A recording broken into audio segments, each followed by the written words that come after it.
नमस्कार, मैं रवीश कुमार। 3 बच्चे पैदा करो और वो भी इस जीडीपी वाली इकॉनमी में।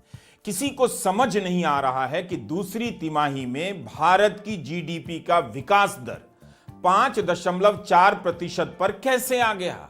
क्या भारतीयों की प्रति व्यक्ति आय पर कैपिटा इनकम इतनी ज्यादा बढ़ गई है कि वे अब 3-3 बच्चे पैदा करने लग जाएं? जीडीपी के विकास दर पर वित्त मंत्री ने अभी तक विस्तार से कुछ नहीं कहा। इस ठहरी हुई अर्थव्यवस्था में सबके लिए काम नहीं है। काम है तो अच्छी सैलरी का काम नहीं है।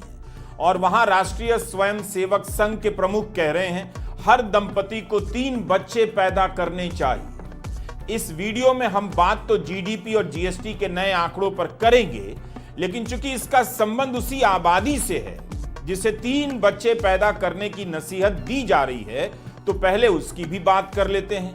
ज्यादा पुरानी नहीं, अगस्त की रिपोर्ट है प्रीतिका पी की। टाइम्स ऑफ इंडिया की इस रिपोर्ट में दिखाया गया है कि पिछले 3 वर्षों में प्राइवेट स्कूलों में पढ़ाने का खर्चा 3 गुना बढ़ गया।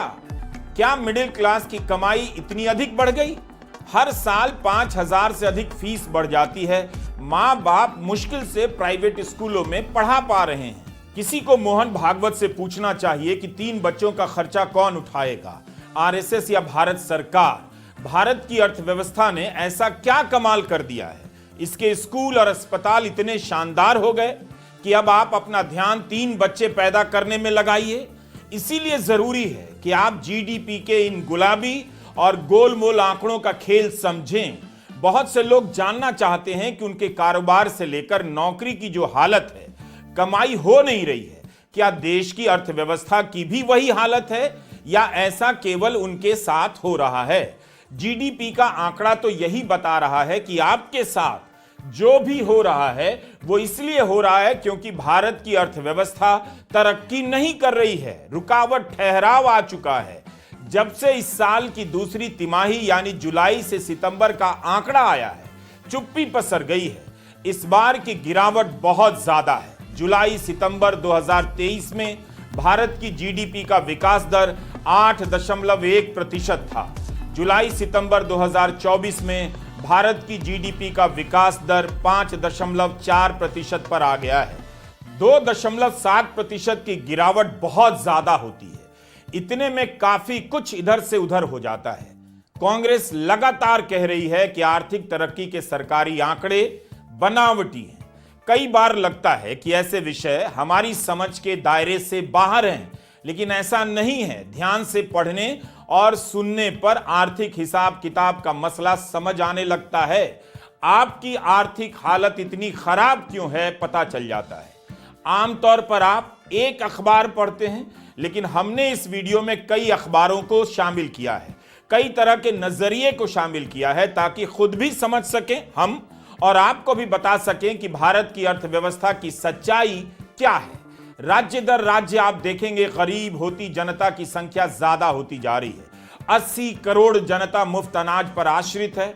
यही नहीं, आपको बताया जाता है कि प्रति व्यक्ति आय $2800 है भारत में, लेकिन अगर आप चोटी के 1% लोगों की आमदनी को इसमें से निकाल दें तो प्रति व्यक्ति आय घटकर $1130 पर आ जाती है।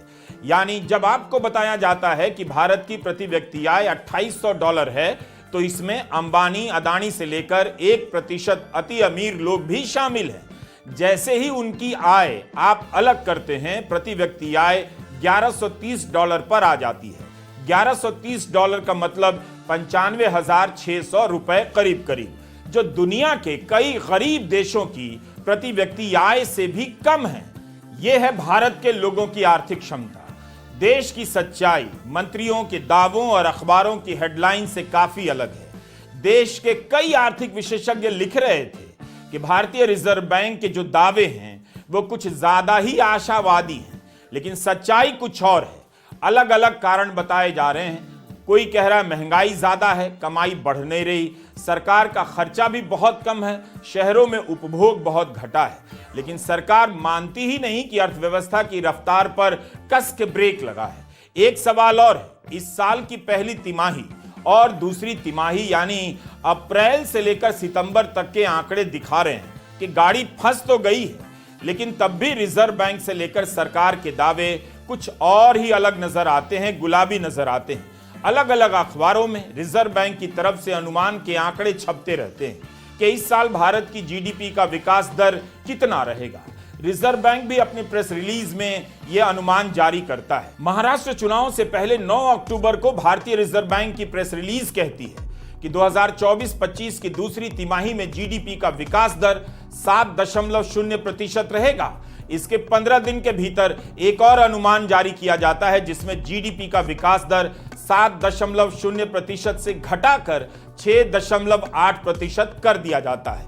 इसका मतलब है कि रिजर्व बैंक को सूचना मिल रही थी कि जीडीपी की रफ्तार थम रही है, लेकिन क्या रिजर्व बैंक देश को सही सूचना दे रहा था? हमारा यह सवाल है। भारतीय रिजर्व बैंक जब अनुमान जारी करता है तो उसके पास कुछ तो आंकड़े होते होंगे, कुछ तो आधार होता होगा। उसके सामने जो सूचनाएं रखी गई थी, जो आंकड़े थे, क्या वे 6.8 या 7% का ही इशारा कर रहे थे, या रिजर्व बैंक को भी 5.4% जैसी स्थिति नजर आने लगी थी? आखिर भारतीय रिजर्व बैंक के आंकड़े और अनुमान की क्या विश्वसनीयता है कि 3 महीने की छोटी सी अवधि के हिसाब में 1.6% का अंतर आ जाता है? ये मामूली अंतर नहीं है। हम कभी इन सवालों के ठोस जवाब नहीं जान पाते हैं। रिजर्व बैंक का अनुमान इतना गलत साबित हुआ है, कैसे गलत हो गया, इस पर रिजर्व बैंक की सफाई आनी चाहिए। क्या रिजर्व बैंक अपनी अगली बैठक के बाद इसका जवाब देगा कि जिस तिमाही की जीडीपी का विकास दर वह 7% और 6.8% बता रहा था, उसकी जीडीपी का विकास दर 5.4% पर आया है? ये कैसे हुआ? क्या ये आंकड़े गुलाबी तस्वीर बनाने के लिए जारी किए जाते हैं ताकि अखबारों में रिजर्व बैंक के नाम पर पन्ने भरे जाते रहें और माहौल बनता रहे कि सब कुछ शानदार है? दूसरी तिमाही में रिजर्व बैंक का अनुमान बुरी तरह पिट गया। अब तीसरी तिमाही यानी अक्टूबर, नवंबर और दिसंबर के नतीजों के बाद देखेंगे, जिसके लिए अनुमान 7.4% बताया गया है। क्या 5.4% से 7.4% यानी 2% का उछाल आ सकता है? 24-25 के लिए रिजर्व बैंक ने भारत की जीडीपी के विकास दर का अनुमान 7.2% बताया। पहली तिमाही यानी अप्रैल से जून में जीडीपी का विकास दर 6.7% था। यह भी पिछली 5 तिमाहियों में सबसे कम था, और जब दूसरी तिमाही का आंकड़ा 5.4% आया तो उसे पिछली 7 तिमाहियों में सबसे कम कहा जा रहा है। कहा जा रहा है कि 7% की जीडीपी का विकास दर हासिल करने के लिए भारत को अब अगली 2 तिमाहियों में यानी अक्टूबर से लेकर अगले मार्च तक 7.8% की दर से तरक्की करनी होगी, जो संभव नहीं लगता है। कांग्रेस कहती है अर्थव्यवस्था की हालत खराब है तो सरकार नहीं मानती है। रिजर्व बैंक के ये अनुमान सरकार की बात को मजबूत करते हैं कि इतनी हालत खराब नहीं है, लेकिन अब तो रिजर्व बैंक का अनुमान ही गलत निकल रहा है। ठीक है, मैं गणित में कमजोर हूं, लेकिन क्या रिजर्व बैंक में भी मेरी तरह गणित में कमजोर लोग बैठे हुए हैं? ऐसा तो हो नहीं सकता। तो फिर भारत की अर्थव्यवस्था की जो हालत है अप्रैल से लेकर सितंबर तक, क्या उसके बारे में भारतीय रिजर्व बैंक सटीक तस्वीर पेश कर रहा था? कम से कम रिजर्व बैंक के आंकड़े गोदी चैनलों के एग्जिट पोल की तरह नहीं होने चाहिए, जबकि सभी को दिख रहा था कि अप्रैल से लेकर सितंबर तक की 2 तिमाहियों में निफ्टी से जुड़ी कंपनियों की आमदनी डबल डिजिट नहीं हो सकी। लगातार 2 तिमाहियों में उनकी आय सिंगल डिजिट अंकों में ही बढ़ी है। सीमेंट कंपनियों के मुनाफे में 40% से ज्यादा की गिरावट आई।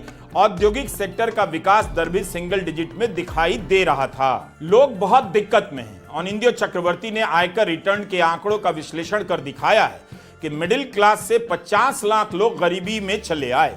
लोग पर्सनल लोन लेने की स्थिति में नहीं है, तो सोना गिरवी रखकर, गहना गिरवी रखकर लोन ले रहे हैं, क्योंकि वे अब अपनी नौकरी में सैलरी के दम पर लोन लेने की स्थिति में नहीं हैं। इस खबर के बारे में तो आपने कई जगहों पर पढ़ा होगा, सुना होगा कि सोना गिरवी रखकर लोन लेने वालों की संख्या में 56% की वृद्धि हुई है। अपना गहना गिरवी रखकर लोगों ने 1.5 लाख करोड़ से अधिक का लोन ले लिया है। इस तरह के लोन को असुरक्षित माना जाता है। क्या ये आंकड़े आपसे नहीं कह रहे कि आम मिडिल क्लास की हालत बहुत खराब है? भले ही वह एंटी मुस्लिम नफरत के नशे में चूर है, मस्त है। क्या आपको कुछ समझ में आ रहा है? आपकी हालत खराब है और सरकार कहती है सब चंगासी। हमारा सवाल है कि रिजर्व बैंक के आंकड़ों से भी यह सब पता चलता है और दूसरे आंकड़े भी बता रहे हैं कि देश की क्या हालत है। उपभोक्ता चीजें बनाने वाली कंपनियों के सीईओ भी कह चुके हैं कि बाजार में मांग नहीं है, इसलिए चीजें नहीं बिक रही हैं। एशियन पेंट्स के सीईओ ने वो बात कह दी जिसे कहने की हिम्मत आजकल कोई नहीं करता। कारण आप जानते हैं, जमानत होती नहीं, कब छापा पड़ जाए कोई नहीं जानता। लेकिन ये बातें अगर पब्लिक में नहीं कही जा रही हैं तो बिजनेसमैन अपने आसपास के लोगों में कह रहे हैं, अपने निवेशकों के बीच कहने लगे हैं। 9 मई की यह खबर है, टेलीग्राफ में छपी है। एशियन पेंट्स के सीईओ अमित सिंघल अपने निवेशकों के सम्मेलन में कह रहे हैं कि आप लोग तो खुद ही समझते हैं, जानने वाले हैं कहां से इस तरह के आंकड़े आ रहे हैं। जो असली जीडीपी है उससे इन नंबरों का क्या नाता है? किसी भी सेक्टर का आंकड़ा देखिए, कहीं भी आपको हिसाब नहीं मिलता है। इसलिए हमें सही आंकड़ों का पता करना होगा। अगर हम 7% की जीडीपी की बात कर रहे हैं तो क्या कुछ सेक्टर में यह 5% है, 4% है? हम तो यह भी पता लगाने की कोशिश कर रहे हैं कि आखिर कैसे जाना जाए कि सही में जीडीपी का विकास दर कितना है। हमारा आपका छोड़ दीजिए। एशियन पेंट्स भारत की बड़ी कंपनी है। इसके सीईओ मई के महीने में कह रहे हैं कि जीडीपी को लेकर ये जो दावे किए जा रहे हैं, इसके नंबर कहां से आ रहे हैं? जो नंबर बताए जा रहे हैं वो दिखाई तो नहीं दे रहे। 1.5 लाख करोड़ रुपए की कंपनी के सीईओ का कहना था कि सच में जीडीपी का विकास दर कितना है इसका पता कैसे लगाया जाए किसी को नहीं मालूम। लेकिन उन्होंने सच बोल दिया, खबरें छप गईं। तो जाहिर है इस बयान के बाद एशियन पेंट्स की तरफ से सफाई आनी भी थी। उन्होंने मई के महीने में ही एक बयान जारी कर दिया कि ऐसा नहीं कहा था, वे जीडीपी के आंकड़ों पर अविश्वास नहीं जता रहे थे। लेकिन इस सफाई के बाद भी उन्होंने जाते जाते एक बात तो कह दी कि ऐतिहासिक रूप से देखा गया है कि पेंट उद्योग में जीडीपी वृद्धि से 1.5 से 1.75 गुना अधिक वृद्धि होती है। यह आंकड़ा इस बार गलत हो गया, इसलिए विश्लेषण करने की जरूरत है। दूसरी तिमाही में जब एशियन पेंट्स ने अपने नतीजे घोषित किए, यानी जुलाई से लेकर सितंबर की तिमाही में, तो आप जानते हैं क्या हुआ?